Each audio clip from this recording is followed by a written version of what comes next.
A Human Perspective, Episode 8. Charles drifted on the edge of consciousness. Unspecified pain gripped every fibre of his being. All other sensation bowed to it. His lips and nose tingled numbly, and when he blinked against the white light glare, it sounded to him like someone tossing sandbags around. Straps held his arms and legs in place, loosely, though he could muster no strength to pull against them. It was his head that was locked down, gripped tight forehead to spine, in some form-fitting plastic helmet. Even though he felt weak as a kitten, he was pretty sure that even on his best day, he could not have wrestled his head out of that vice. "What's going on?" he mumbled feebly, but no one answered him. He knew there were others around him. He could hear their soft, Banu voices. They shuffled around, yellow-coated phantoms intruding upon Charles' painful, semi-dream state. One leaned in over him, eclipsing the white light like a silhouetted moon. An adjustment was made. Charles slipped back into deeper oblivion. How much time passed until his next lucid moment, he had no idea.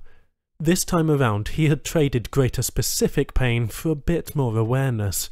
His skull felt like they had driven steel wedges through it all the way to the roof of his mouth, and he was sure that if he moved even a little, they would rip his brain flesh to ribbons. He could focus better now, though, and strained his eyes down to see a handful of techs monitoring strange workstations, adjusting dials, and doing other tech stuff. "Where's Leishtu?" he gasped, though doing so intensified his pain immeasurably. A tech craned his head and motioned to his fellows, one of whom came closer. Charles' vision was far too blurry to accurately identify him. "Where's Leishtu?" He just mouthed it this time, then again in Banu just to be sure. "Leishtu dismissed," the Banu said simply. He reached over Charles' head, touching, perhaps adjusting the device they had him hooked up to.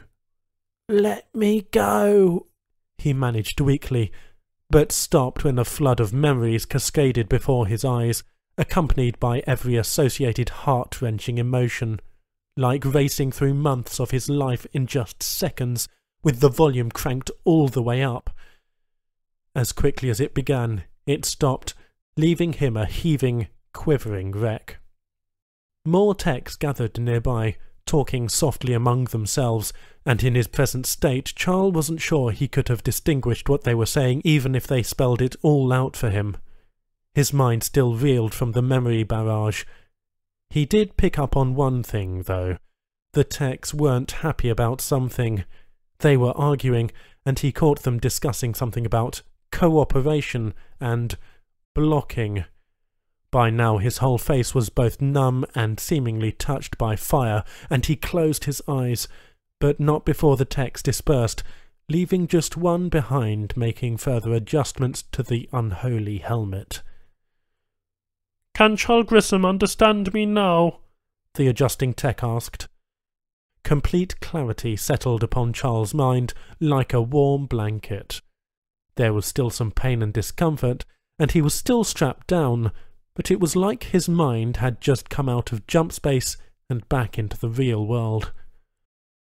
"Let me go!"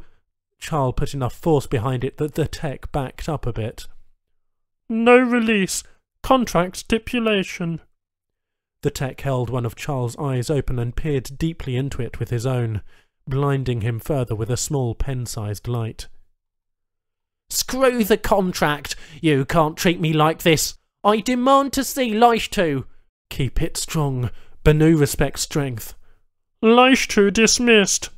"Dismissed" tends to mean just that in the Banu language, Charles noted, rather than something more sinister. "Then where's Angela?"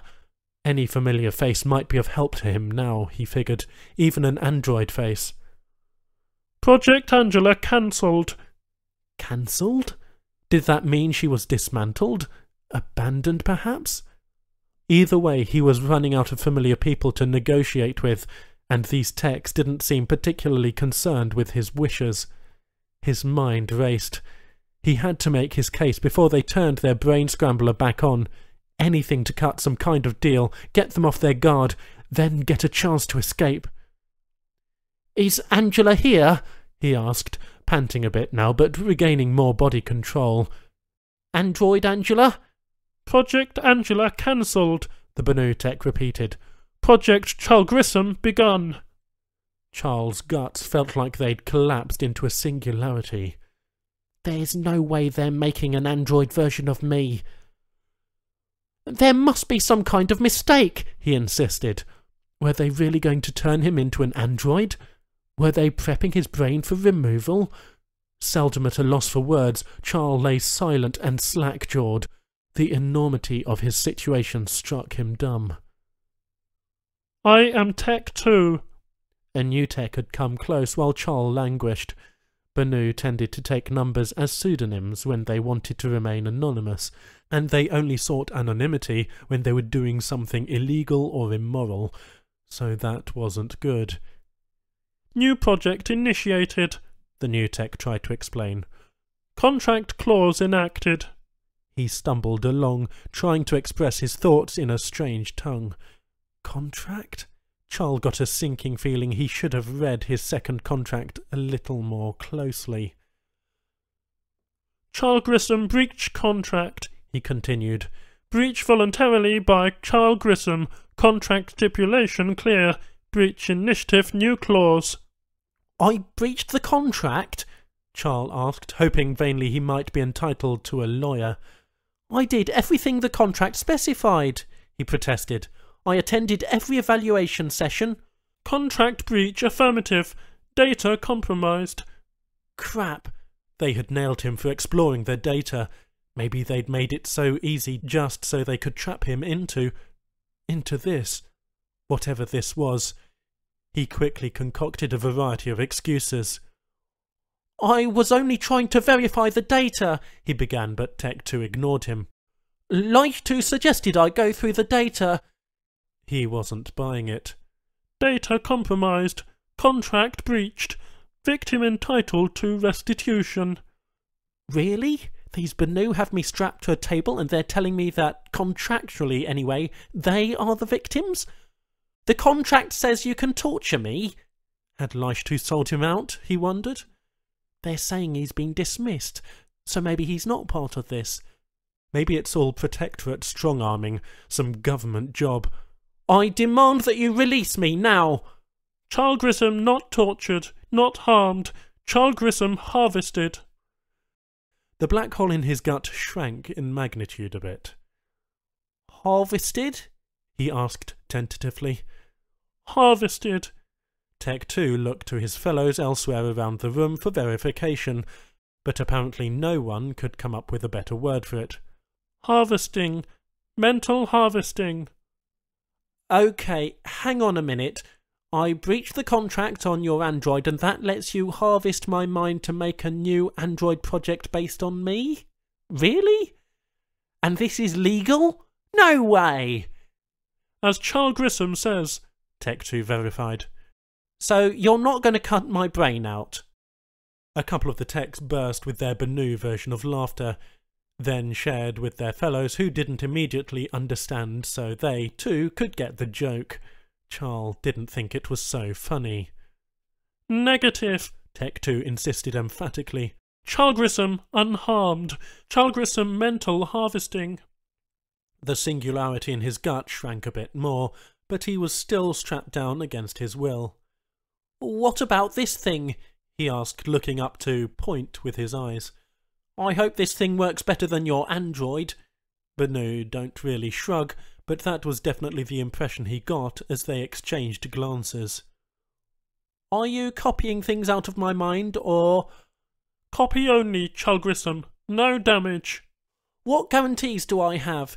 he began to ask, wishing he had just a couple of cards in his hand. He would promise them anything, he decided, if it got him an opportunity to escape. "No damage." "Okay, then. That's the best news I've heard all day," he said, knowing full well the Banu didn't understand the expression. But this thing's killing me. Can you cut the pain? He asked, wriggling his shoulders.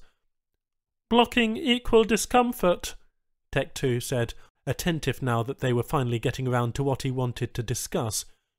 Cooperation reduce discomfort. Cooperation make better transfer, shorter transfer. So I'm not a prisoner? Oh yes, Charles Grissom prisoner, Tech 2 replied matter-of-factly. Contract obligation. I see. Charles forgave himself some confusion. He'd been drugged, strapped down, and had his brain fried by this alien mind-ripper. He struggled to process all this as best he could.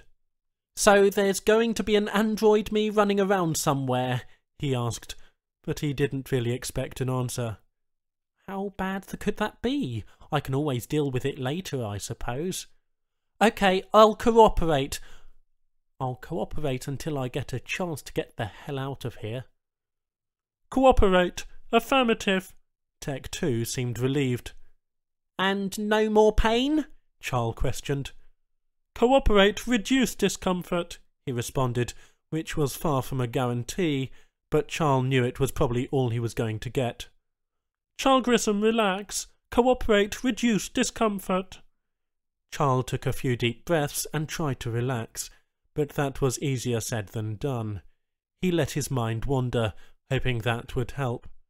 I can't wait to get out of here and get back to my ship, Why can't I remember the name of my ship?